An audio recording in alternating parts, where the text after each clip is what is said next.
Hello friends, welcome to savage point. நான் உங்கள் ஏஎஸ்கர். இப்போ ரீசெண்டாக நம்ம சேனலில் நிறையா இன்ஃபர்மேட்டிவான வீடியோஸ் வந்து போட்டுட்ருக்கோம், முக்கியமாக சினிமா சம்மந்தப்பட்ட வீடியோஸ். அதில் நிறைய பேர் கமெண்ட் செக்ஷன் மென்ஷன் பண்ணுறதுனா, ப்ரோ மலையாள இண்டஸ்ட்ரியை பற்றி பேசுங்க, மலையாள ஃபிலிம்ஸை பற்றி பேச மாட்டீங்களே, அதை பற்றி பேசுங்க அப்படின்னு சொல்லிட்டு நிறைய பேர் கேட்டுருக்கீங்க. பேச வேணான்னு இல்லை, பேசுறதுக்கு ஒரு நேரம் பார்த்து வெயிட் பண்ணிட்டு இருந்தோம். ஸோ இன்னைக்கு இந்த வீடியோவில் மலையாளம் இண்டஸ்ட்ரி போன வருஷம் என்ன சம்பவம் பண்ணாங்க, எந்த அளவு ஒரு பெரிய இடத்த போய் சேர்ந்துருக்காங்க. போன வருஷம் மட்டும் இல்லாமல் அந்த இண்டஸ்ட்ரியில் ப்ராப்பரா ஒரு யூனிட்டி நிலவிக்கிட்டே இருக்கு. அதனாலதான் அந்த ஒரு இண்டஸ்ட்ரி இன்னுமே ஆல் ஓவர் இந்தியன் இண்டஸ்ட்ரி மத்தியில ஒரு ரெஸ்பெக்ட்ஃபுல் இண்டஸ்ட்ரியா இப்போ வரையுமே இருக்கு. இதுக்கான காரணம் என்ன, ஓவராலா பல விஷயங்கள் இன்னைக்கு இந்த வீடியோல நம்ம டிஸ்கஸ் பண்ண போறோம். அதனால இந்த வீடியோவை ஸ்கிப் பண்ணாம ஃபுல்லா பாருங்க. சரி வாங்க நம்ம வீடியோக்குள்ள போகலாம்.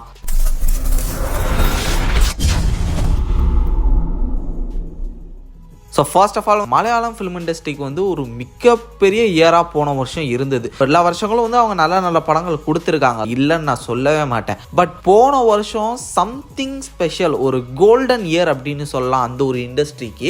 ஏன் அப்படி சொல்கிறேன்னா, வருஷம் ஆரம்பித்ததுலேருந்து அவங்களோட சினிமா வந்து வேற ஒரு தரத்துக்கு வேற ஒரு இடத்துக்கு போய் சேர்ந்த மாதிரியான ஒரு ஃபீல். உலக மத்தியில் மலையாளம் இண்டஸ்ட்ரி அப்படின்னு சொல்லிட்டு மற்ற ஆடியன்ஸ் வாயிலையும் இந்த ஒரு இண்டஸ்ட்ரியை பற்றி பேசக்கூடிய முணுமுணுக்க கூடிய விஷயங்கள் போன வருஷம் தான் அதிகமா நடந்துச்சு அப்படின்னு நான் நினைக்கிறேன். இப்போ தெலுங்கு ஆடியன்ஸ் வந்து மலையாளம் இண்டஸ்ட்ரியோட படம்லாம் சூப்பர் அப்படின்னு சொல்றாங்க, பாலிவுட்ல இருக்கக்கூடிய ஆடியன்ஸ் சொல்றாங்க, நம்ம வந்து பாராட்டுறோம். மற்ற இண்டஸ்ட்ரி ஆடியன்சஸ் எல்லாரையும் ஃபுல் பண்ணி அவங்க வேர்ட் மவுத்ல போய் சேர்ந்துருக்காங்களா, அது வந்து எனக்கு தெரிஞ்சு போன வருஷம் தான் நடந்துச்சு அப்படின்னு நான் நினைக்கிறேன். நல்ல நல்ல படங்கள் கொடுத்துருக்காங்க, ஆனா எல்லாரும் மத்தியிலையும் இவங்க தெரிய வந்தது போன வருஷம் தான் அப்படின்னு நான் நினைக்கிறேன். பயங்கரமான படங்கள், பிரேமலோ அப்படின்னு சொல்லிட்டு ஒரு ராம்காம் ஃபிலிம் வந்து பயங்கரமான ஹிட் அடிக்குது. ஸோ அதுக்கப்புறம் ஏஆர் அது வந்து ஒரு சூப்பர் படமா வந்து அமையுது. டொவினோ தாமஸே 2 படம் வந்து ரிலீஸ் ஆகுது போன வருஷம், 2மே பிளாக் பஸ்டர் ஹிட். அதுக்கப்புறம் ஒருத்தர் இருக்காரு பிஜல் ஜோசப்னு சொல்லிட்டு, மாசம் ஒரு படத்தை ரிலீஸ் பண்ணி மலையாளம் இண்டஸ்ட்ரி வந்து அவர் ஒரு சைடு எப்படியாவது பிக்கப் பண்ணி காப்பாத்திடுவேன் அப்படின்ற மாதிரி அங்கிட்ட ஒருத்தர் வளர்ச்சிட்டு இருக்காரு. இன்னொரு பக்கம் வந்து பாத்தீங்கன்னா ஃபகத் ஃபாசிலோட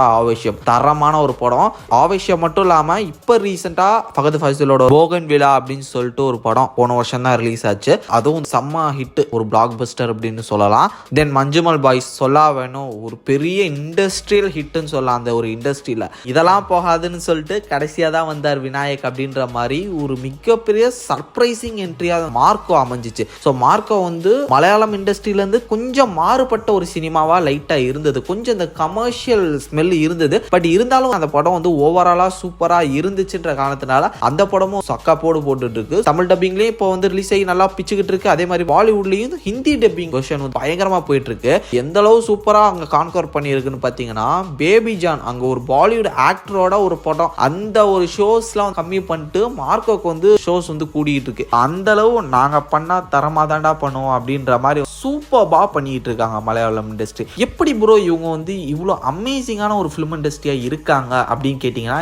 எனக்கு தெரிஞ்சு 3 பிளஸ் பாயிண்ட் இவங்க கிட்ட இருக்கு. ஸோ அந்த 3 பிளஸ் பாயிண்ட் தான் இந்த இண்டஸ்ட்ரியை மேலும் மேலும் உயரத்துக்கு இனி உயர்த்த போது. ஸ்டில் இவங்களுக்கு வந்து ஆல் இண்டஸ்ட்ரி மத்தியில் ஒரு ரெஸ்பெக்ட் ஒன்று இருக்குல்ல, அது எப்பயுமே இருக்கவும் போகுது அப்படின்னு நான் நினைக்கிறேன். ஃபர்ஸ்ட் என்னன்னு வந்து பார்த்தீங்கன்னா, நாட் ஒன்லி பிக் ஸ்டார்ஸ்க்குள்ள மட்டும் இல்லாமல் அந்த பிக் ஸ்டார்ஸோட ஆடியன்ஸ்குள்ளேயும் ஒரு யூனிட்டி இருக்கு. கேரளா ஆடியன்ஸ் வந்து எப்பயுமே ஒரு பிரில்லியண்டான ஒரு ஆளுங்க அப்படின்னு நான் சொல்லுவேன். லைக் நம்ம தமிழ் ஆடியன்ஸ் மாதிரி தான், பட் அவங்க வந்து டாக்ஸிசிட்டி பரப்ப மாட்டாங்க, கன்னிசம் அங்கே அதிகமாக இருக்காது. சண்டை போட்டுக்குவாங்க, பட் கொஞ்சம் டீசென்ட் அப்ரோச்சா, கதை நல்லா இல்லை அப்படின்ட்டு போகிற ஆளுங்க. பர்சனலாக வந்து முடிவு இருக்கா, இவன் வந்து ஆம்பளையா அந்த மாதிரி சொல்லிட்டு இந்த ட்விட்டர்ல வந்து ட்ரெண்ட் பண்ணி சண்டை போடுவாங்களா, அந்த மாதிரி ஆளுங்க வந்து அங்க இல்ல. இதன் காரணமா ஒருத்தருக்கு ஒருத்தர் கை கொடுத்து தூக்கிக்குவாங்க. ஸோ இது மாதிரி அவங்களுக்குள்ள ஒரு நல்ல சப்போர்ட் இருக்குது. எப்படி பார்த்தாலும் நம்ம பையதானப்பா, படம் வரும்போது அவனை காப்பாற்றணும்ப்பா அப்படின்னு சொல்லிட்டு அவங்களுக்குள்ள ஒரு யூனிட்டி இருக்கு. அதுக்கும் நம்ம ஆளுக்கு சப்போர்ட் பண்ணும் அப்படின்னு சொல்லிட்டு சப்போர்ட் பண்ண மாட்டாங்க, கதை நல்லா இருந்தா தான் சப்போர்ட் பண்ணுவாங்க. ஸோ அந்த மாதிரியான ஒரு ஆடியன்ஸ் அவங்க. இதன் காரணமா தான் அவங்ககிட்ட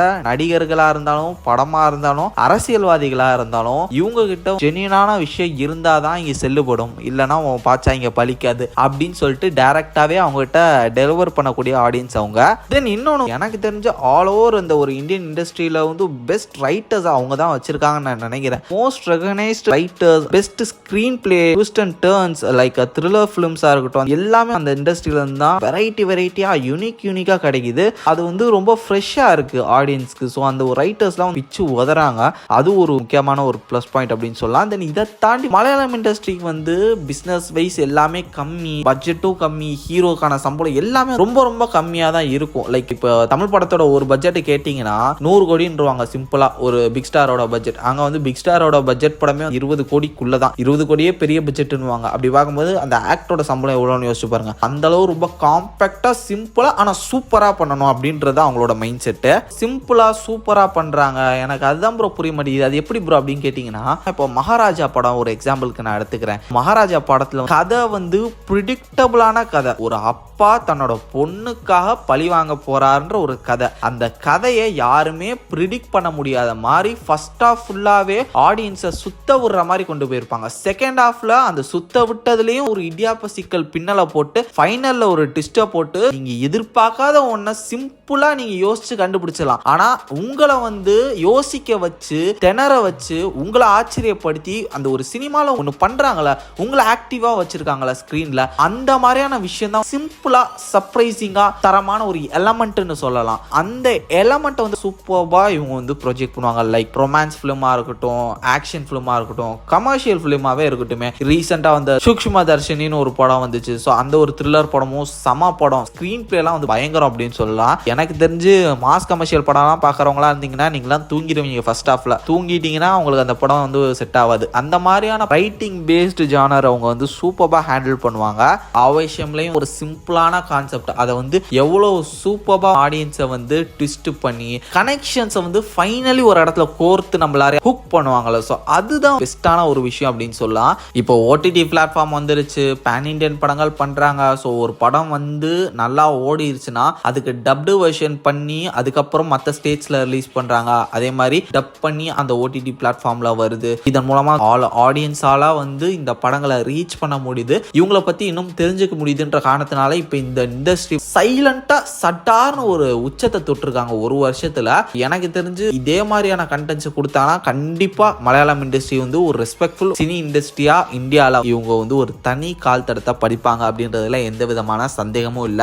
கமர்ஷியல் படம், பிக் ஸ்கேல் படம்லாம் எடுக்கவே மாட்டாங்க ப்ரோ இவங்கன்னு கேட்டீங்க. எதுக்கு எடுத்துக்கிட்டு? ஏன்னா இப்ப இந்தியால 5 இண்டஸ்ட்ரியில 3 இண்டஸ்ட்ரி பிக் ஸ்கேல் படம் தானே எடுத்துக்கிட்டு இருக்காங்க, கமர்ஷியல் படம் தானே எடுத்துக்கிட்டு இருக்காங்க. அதை பார்த்துக்கிட்டே தானே இருக்கும். பிக் ஸ்கேல் படங்களா நம்ம பார்த்துக்கிட்டு இருக்கோம். ஒரு இடத்துல அது வந்து சலிப்பு தட்டி எதை பார்க்கணும், எதை மதிக்கணும், எதை சப்போர்ட் பண்ணணும்னு தெரியாம நம்ம வந்து சுத்திக்கிட்டு இருக்கோம். எனக்கு தெரிஞ்சு இப்பயுமே இந்த வருஷம் சினி இண்டஸ்ட்ரியில வந்து பல பேர் திணற போறாங்க அப்படின்னு நான் நினைக்கிறேன். எனக்கு தெரிஞ்சு இப்போ வரக்கூடிய கேம் சேஞ்சர்லயே தெரிஞ்சிடும், அதுலயே கணிச்சிடலாம் மக்கள் எப்படி இருக்காங்க, இந்த ஒரு இண்டஸ்ட்ரி எதை நோக்கி போகுது அப்படின்னு. ஆஃப்டர் புஷ்பான்ற ஒரு மிகப்பெரிய ஈவெண்ட் வந்து அடிச்சுட்டு போயிருக்கு ஆடியன்ஸ் எப்படி அந்த ஒரு விஷயத்துல இருந்து எந்திரிச்சு வர போறாங்க, இண்டஸ்ட்ரி அது எப்படி பார்க்க போகுதுன்ற பல விஷயம் இருக்கு. இப்படி பார்த்துட்டு இருக்கும்போது யூனிக்கா நல்ல கண்டென்ட்டா நான் நல்ல விதத்துல எல்லாரையும் பார்க்குற மாதிரியே நான் பண்றேன், என்னை பத்தி பேசவும் வைக்கிறேன்னு ஒரு இண்டஸ்ட்ரி வருதுன்னும் போது டெஃபினட்டா எனக்கு தெரிஞ்சு அவங்களை அப்படியே விட்டுறது நல்லது. அவங்கள இந்த கமர்ஷியலுக்குள்ள இழுக்கணும், நீங்க இந்த மாதிரி படம் பண்ணுங்க, அப்படி பிக் ஸ்கேல் படங்க பண்ணுங்க அப்படின்னு சொல்லிட்டுலாம் அவங்கள ஆசை காமிச்சு அவங்களுக்கு கெடுக்க நான் விரும்பல. நீங்க உங்க ஃபார்மேட்ல நீங்க பண்றத சூப்பரா பண்ணுங்க,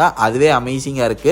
கோடியா காசு கொடுத்து இன்வெஸ்ட் பண்ணாலும் எனக்கு தெரிஞ்சு அவங்க பண்ண மாட்டாங்கன்னு நான் நினைக்கிறேன். ஏன்னா அவங்களுக்கு ஒரு 20-30 கோடிக்குள்ள காம்பேக்டா கதைக்கேத்த தேவையான விஷயங்களை வச்சு மட்டும் பண்றது அவங்களோட ஒரு தனி யூனிக்னஸ் சொல்லலாம். அதனாலதான் அந்த ஒரு இண்டஸ்ட்ரி வந்து ஒரு அமேசிங்கான இண்டஸ்ட்ரியா இருக்குன்றது என்னோட பர்சனல் ஒப்பீனியன். ஸோ மறக்காம உங்களோட பர்சனல் ஒப்பீனியன் என்னன்றத கமெண்ட் செக்ஷன்ல மென்ஷன் பண்ணுங்க. சரி ஓகே ஃப்ரெண்ட்ஸ், இதே மாதிரி தொடர்ந்து நிறைய இன்ட்ரெஸ்டிங்கான வீடியோஸ் பார்க்கறதுக்கு மறக்காம நம்ம சாவேஜ் பாயிண்ட் சேனலை சப்ஸ்கிரைப் பண்ணி அந்த பெல் ஐகானை பிரஸ் பண்ணிக்கங்க. அடுத்த இன்ட்ரெஸ்டிங்கான வீடியோல நாளைக்கு மீட் பண்ற அது வரைக்கும் tata bye bye, take care from A Square.